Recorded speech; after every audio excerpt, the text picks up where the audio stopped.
A police department in Florida is under investigation for laundering millions of dollars for drug cartels in countries like Venezuela.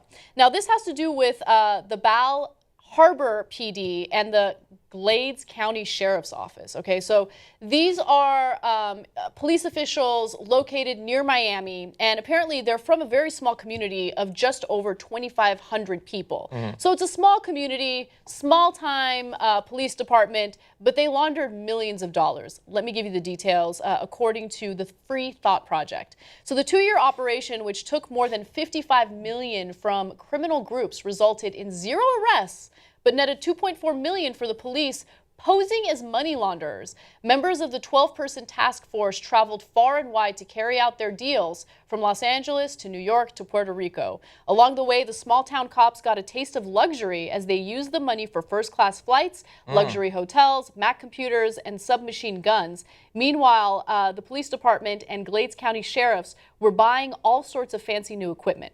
Okay, so accelerated at the end with the submachine guns. It's crazy. Okay, so keep in mind that when it comes to drug cases, the DEA and local police officials can do something known as asset forfeiture, meaning that if they are investigating a suspected criminal who's involved in the drug business or drug trafficking, they can take that individual's property, they can seize it, oftentimes they just keep it, and they say that it's part of their investigation. So already, police officials are able to make a killing off of the drug war, a killing off of asset forfeiture.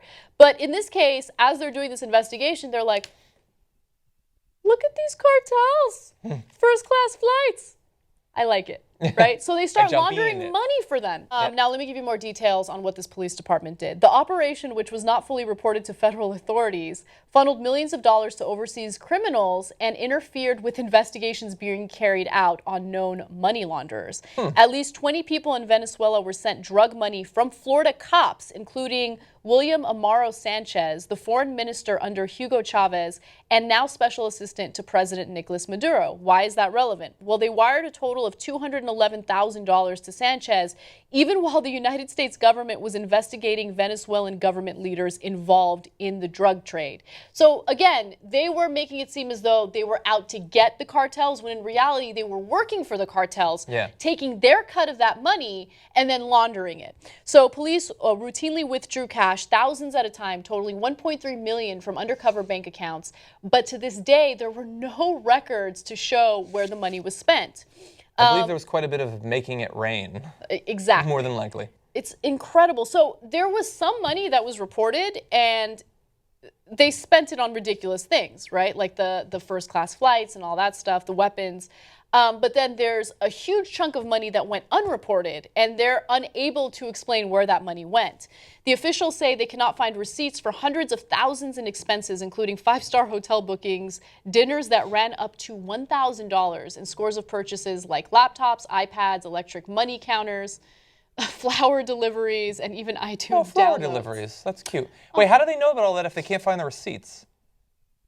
Wouldn't that be how you know about it? Right. I know. Anyway, I like that they're giving their wives some flowers, perhaps. It's probably going to hookers, actually. Let's be real. Exactly. Okay, one final detail, though. While posing as launderers, police delivered nearly $20 million to storefront businesses in Miami-Dade to launder the money for drug groups, gathering critical evidence against the business owners, yet took no action against them. So they're like, look at these companies laundering the money.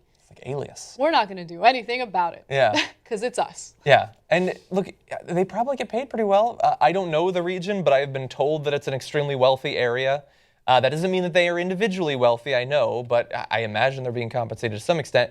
Now, obviously, the most obvious thing is when you see entire police department busted for breaking the law. In the climate that we have right now, your first thought is, oh, look, there they go again. Now, it's a different sort of crime than we're used to, and it's easy to say, well, this is just one more crime that wouldn't have happened if we didn't have a stupid war on drugs that is totally unnecessary and counterproductive. And all of that is true, but at the same time, we have to acknowledge that to some extent the system did end up working. Because although these less than a dozen people were breaking the law, they were eventually tracked down by another branch of the government, in the FBI. And so that's why you don't give too much power to one group. You have to have different groups checking each other. And the FBI did what they're supposed to do. They identified people breaking the law, and they caught them.